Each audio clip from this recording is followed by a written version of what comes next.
13 मे दिवस उजाडला.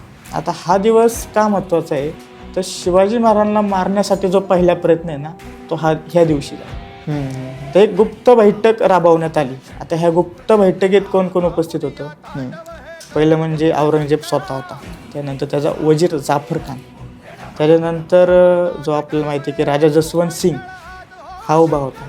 राजा जसवंत सिंगाचं महाराजांना का राग आला, तर त्यावेळेस शाहिस्ते खान आला होता ना, त्यावेळेस तो राजा जसवंत सिंग सिंहगडाचा वेढा उठून आपल्या मावळ्याला पाठ देऊन पळून आला होता, त्यामुळे महाराजांना राग आला. हा एक जसवंत सिंग त्या बैठकीत होता. त्यानंतर अजून एक खास व्यक्ती होती, ती म्हणजे बादशाहची बहीण जहाआरा बेगम.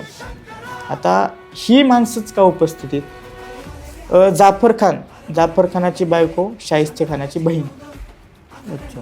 की तुम्ही जावा, आज शिवाजी इथं आलाय, ह्याच शिवाजीने माझ्या भावाची बोटं कापली, तुम्ही वजीर ह्या राज्याचे, तुम्ही काहीतरी बोला, काहीतरी करा. त्यानंतर आता आपल्याला जसवंत सिंगाबद्दल तर माहितीच आहे.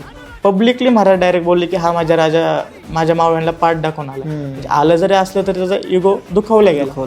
त्यानंतर आता जहाआरा बेगम का, तर 2च वर्षापूर्वी शिवाजी महाराजांनी सुरत लुटली आणि ह्या सुरतेचं उत्पन्न वार्षिक ह्या जहाआरा बेगमला मिळत होतं. ह्याने माझी सुरत लुटली, मला त्या वर्षीचं उत्पन्न मिळालं नाही, हा तिच्या मनात राग, त्यामुळे ती उपस्थित आली.